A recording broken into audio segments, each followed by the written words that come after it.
एक मित्र ने पूछा है कमेंट करके, मांगे राम सैनी जी ने, कि स्वामी जी कृपया बताइए कि एक साधक को गहरे ध्यान के लिए सही माइंडसेट कैसे बनाना चाहिए। तो ये प्रश्न एक तरह से जो उन्होंने मित्र ने पूछा है साधकों के लिए एक तरह से बहुत ही महत्वपूर्ण सवाल है, क्योंकि बिना माइंडसेट के किसी चीज़ का परिणाम नहीं आता। और हम ध्यान के जगत में एक तरह से सामान्यतः कुछ भी करने लगते हैं बिना अपने माइंड का सेट सुधारे या बिना मन में उसके लिए कोई इम्पोर्टेंस जगाए, और फिर जो करते रहते हैं उससे एक तरह से सतही कहो या बहुत छोटे लेवल पे ही प्राइमरी स्तर पे ही ध्यान की उपलब्धि कहो होती है, ध्यान की जो स्टेजेज हैं एक तरह से वही घटती हैं, क्योंकि माइंड सेट पुराना है और सच में ध्यान के अनुकूल नहीं है, वो संसारिक तरह का माइंड सेट है।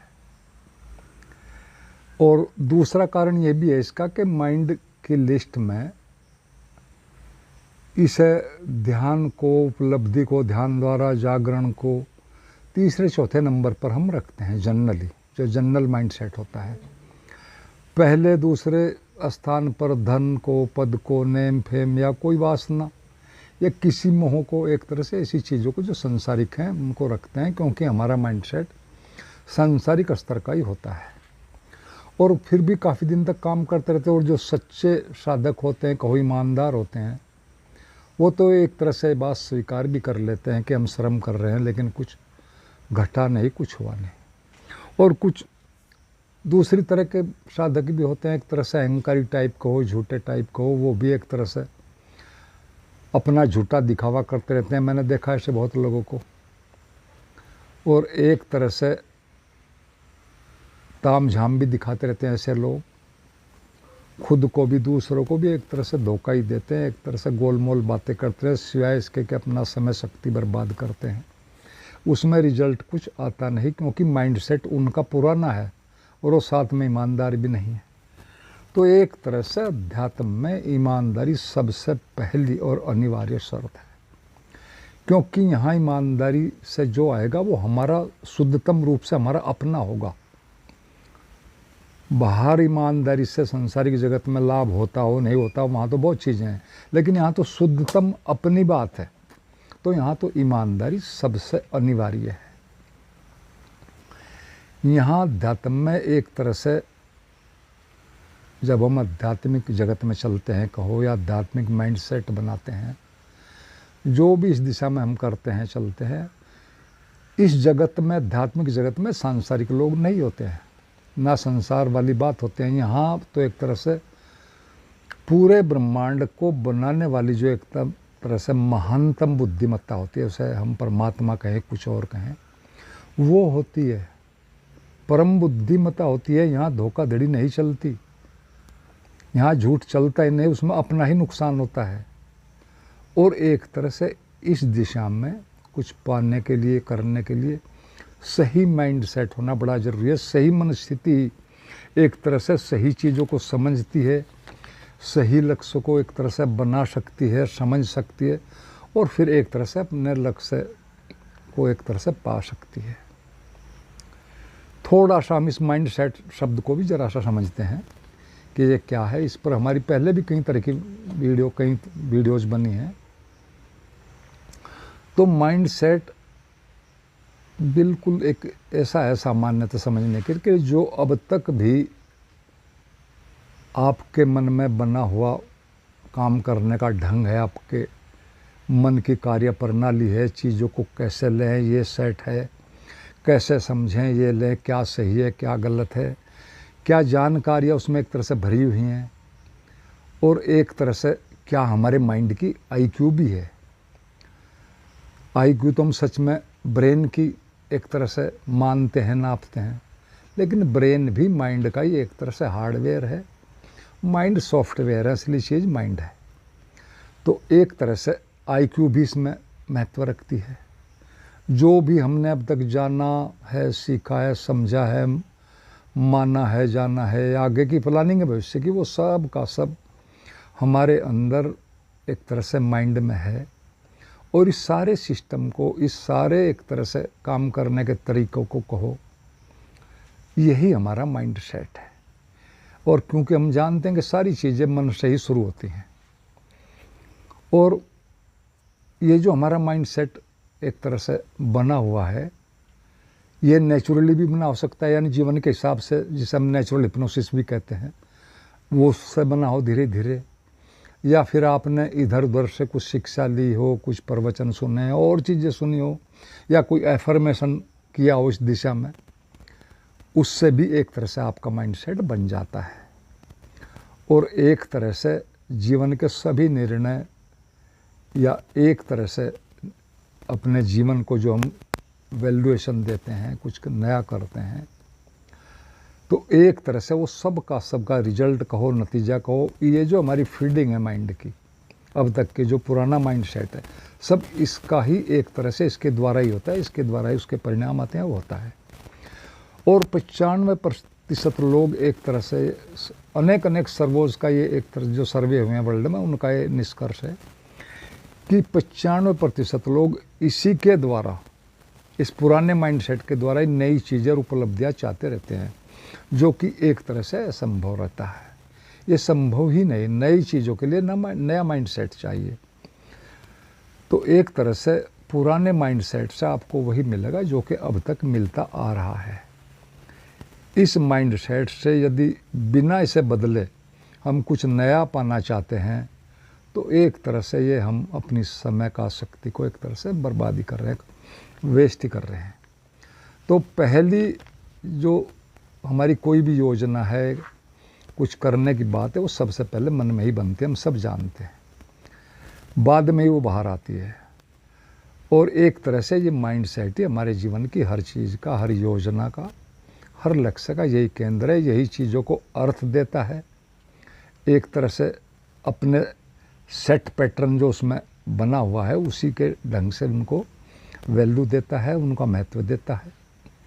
और बाहर से कितनी भी अच्छी चीज़ें हम करते रहें, लेकिन यदि ये पुराना है, ये हमने नहीं बदला पहले, तो उन चीज़ों का कोई असर नहीं एक तरह से आता ज़्यादा। बुद्ध के जीवन की एक कथा है, आपने भी शायद सुनी हो कुछ मित्रों ने, कि एक रात उन्होंने प्रवचन दिया,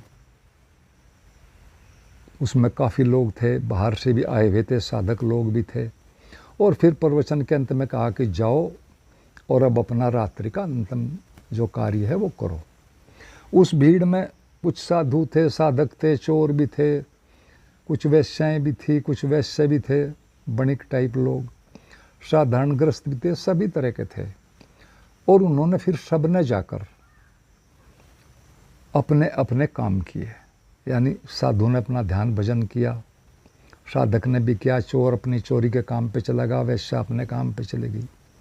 और जो वैश्य थे, वैश्य स्तर के लोग थे, उन्होंने अपना हिसाब किताब पूरे दिन का साफ़ सुथरा किया, लिखा और अपना फिर सोने चले गए। साधारण ग्रस्त भी जो सब करते हैं, उन्होंने अपने वही डेली जो उनका रूटीन था वो किया।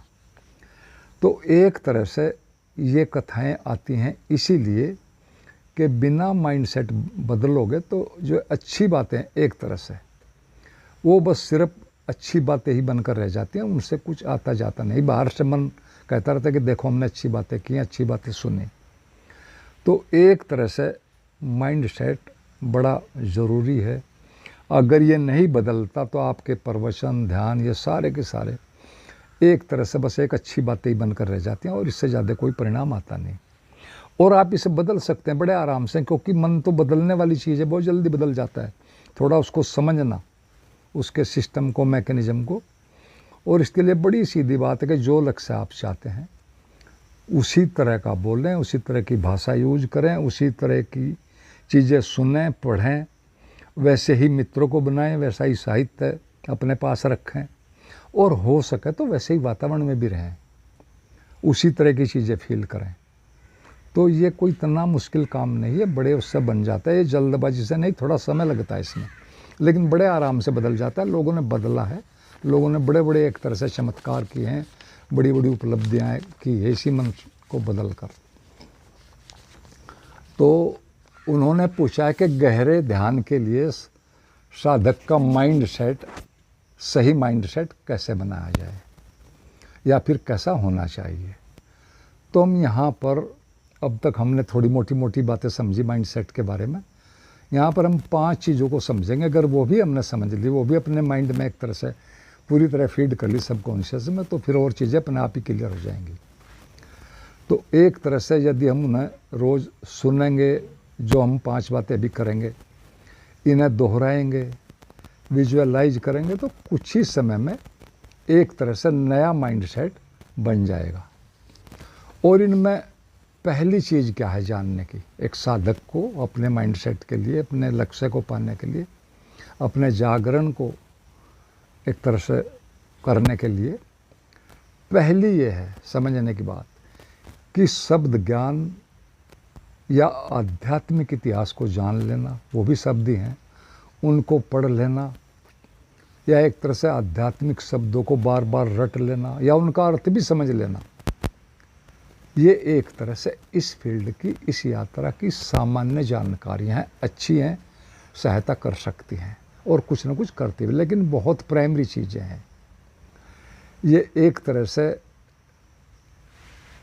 कोई ज्ञान नहीं है, एक भूमिका हो सकती है चलने के लिए, और एक तरह से ये माइंड सेट बनाने में भी कुछ एक तरह से थोड़ा सहायता कर सकती हैं।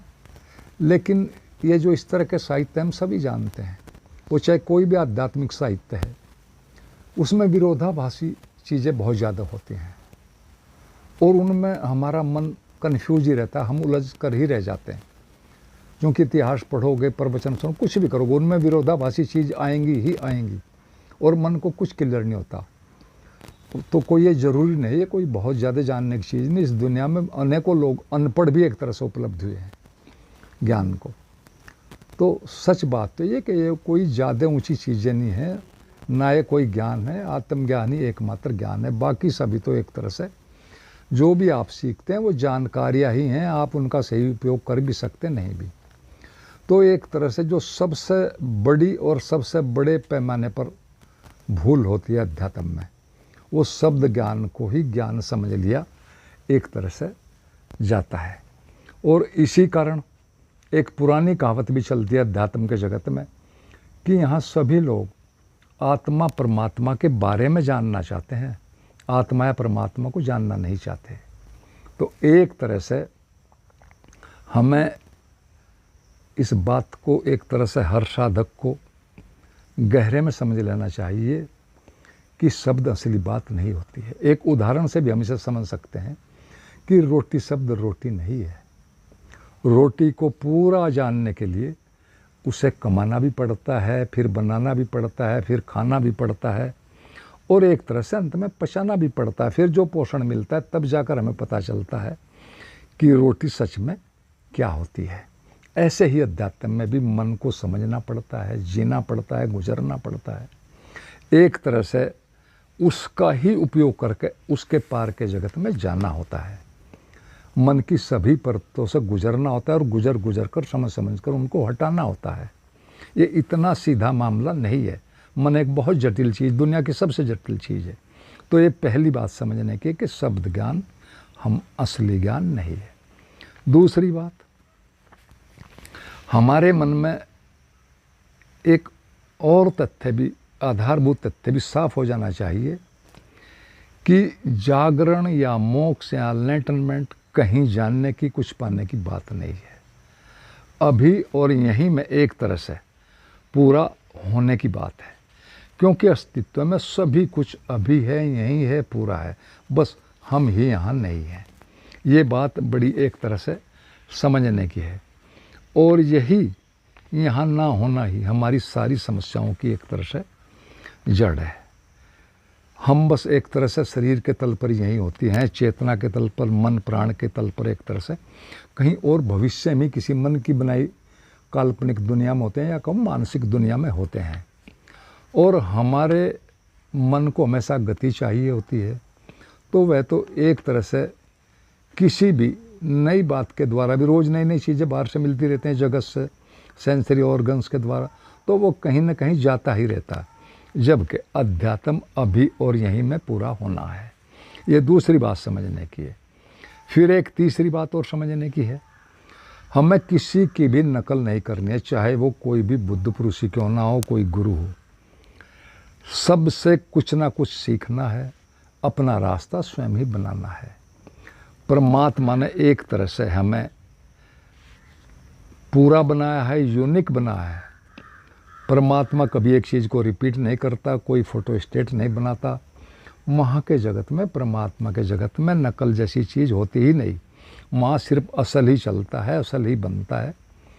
तो एक तरह से इससे ये साफ बात होती है कि हम जैसे हैं, जो हैं वो बिल्कुल सही हैं, परफेक्ट हैं। हमें अपनी ही चेतना के तल पर पूरा एक तरह से खिलना है। ये तीसरी बात जानने की है। फिर चौथी बात एक और जानने की है कि किसी गुरु का के भरोसे या अन्य के भरोसे एक तरह से नहीं रहना है। उससे सीखो, सबसे सीखो, गुरु से सीखो। जो भी लोग योग्य हैं, मार्गदर्शन करने लायक हैं, उनसे सीखो, उन्हें सम्मान दो। तो एक तरह से ये बातें ध्यान रखो कि यहाँ चलना तो हमेशा दूसरों के बनाए रास्तों से ही शुरू होता है, क्योंकि हम कुछ भी नहीं जानते, या को दूसरों को देख कर ही चलना होता है। और पहुँचना जो होता है एक तरह से वो हमारे अपने अनुभव से जो बना रास्ता बनता है, उससे पहुँचा जाता है।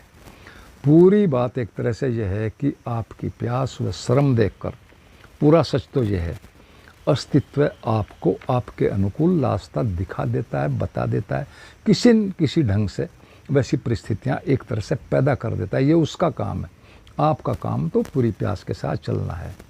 तो एक तरह से ये बात साफ होनी चाहिए एक साधक के मन में कि यहाँ हम सभी यूनिक हैं, अतः रास्ता भी हमारा यूनिक ही होगा। भले ही बाहर से सब एक जैसा हमें दिखाई दे, लेकिन ऐसा होता नहीं। आप किसी जैसे हो ही नहीं सकते, एक तरह से ये संभव ही नहीं होता है। और रही गुरुओं की बात, गुरु के पास जाना भी पड़ता, सीखना पड़ता है, ये ज़रूरी है। लेकिन गुरुओं की अपनी स्थिति होती है, वो एक अलग तल पर होते हैं। एक तरह से बिरला ही कोई ऐसा गुरु होता है जो आपके तल पर आकर आपके साथ एक तरह से मेहनत करता है। वरना तो यहाँ सब थोक में दीक्षाएँ दी जाती हैं, थोक में विद्या दी जाती हैं, सब काम थोक में चल जाता है, लेकिन होते सब अलग अलग है अंदर के लेवल पर। अतः ये बात ध्यान रखने की है कि सीखो, सबसे सीखो, सीखो करो और खुद ही अपदीपो भहो। ये बिल्कुल सीधा साफ सूत्र है।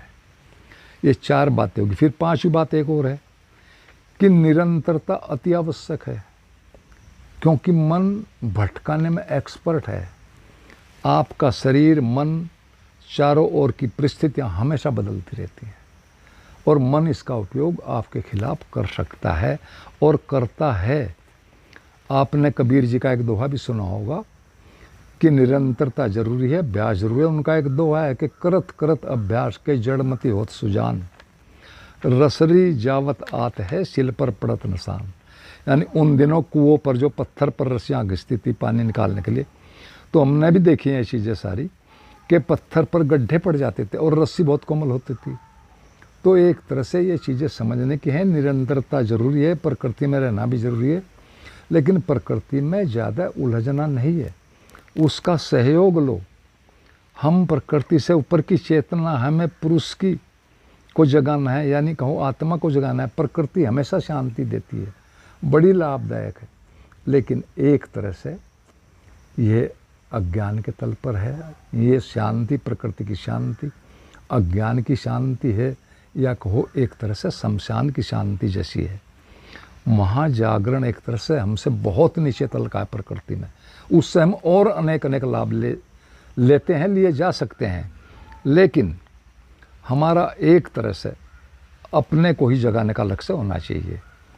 अधिकतम हिस्सा हमारा प्रकृति का है, हमें जीवन के हर भाग में उसका उपयोग करना चाहिए, जागरण के लिए भी करना है। तो एक तरह से ये मैंने 5 बातें कही हैं, इन्हें एक तरह से सुनो, पूरी तरह से बार बार सुनो, गुनो, और एक तरह से अपने माइंडसेट को बुनो, या कहो मतलब बनाओ। तो एक तरह से पहली तो इनमें यही बात हुई, इन 5 बातों में, कि शब्द ज्ञान असली ज्ञान नहीं है। दूसरी बात यह हुई कि सभी कुछ अस्तित्व में अभी और यहीं है, पूर्ण है, सिर्फ हम यहाँ नहीं है, हमें यही होना है, यही सारी साधना के अभी और यही वर्तमान में पूरा होना है। तीसरी बात यह है कि किसी की भी नकल नहीं करनी है, स्वयं को ही खिलाना है, विकसित करना है, क्योंकि हम पूरे हैं, विकसित हैं, यूनिक हैं। चौथी बात, किसी के भरोसे नहीं रहना, अपदीपो भव को एक तरह से अपनाना है, अपना रास्ता खुद ही चल चल कर साधना से गुजर गुजर कर सीख कर बनाना है। और पांचवी है कि निरंतरता अनिवार्य शर्त है। तो इनको बार बार, इन पांचों चीज़ों को आप दोहराओगे, इनको एक तरह से सोचोगे, इन पर विजुलाइज करोगे, मन में इनको देखोगे, तो ये सब कॉन्शियस माइंड में एक तरह से फीड हो जाएंगी। सब कॉन्शियस माइंड में हमारा माइंडसेट ऐसा ही बन जाएगा। इनको सोचो, करो, सुनो, बार बार दोहराओ और वैसा ही फील भी करो उस समय, तो एक तरह से बढ़िया माइंडसेट बन जाएगा। फिर आप पर छोटी चीज़ भी जो भी करोगे एक तरह से उसके ये अनुकूल होगा और उसको एक तरह से प्रैक्टिकल में कहो या वास्तविकता में उसको बदल देगा और एक तरह से हमारा नया माइंडसेट बन जाएगा सबकॉन्शियस माइंड में, क्योंकि सारी शक्ति हमारी सबकॉन्शियस माइंड में है। निर्णय हम भले ही कहीं से लो, शक्ति वहीं है, उसी से ही सारी चीज़ें उसके अनुसार ही फिर रिजल्ट देती हैं। तो आपने सुना, बहुत बहुत सभी मित्रों का धन्यवाद और अंत में सभी मित्रों को मेरा प्रणाम।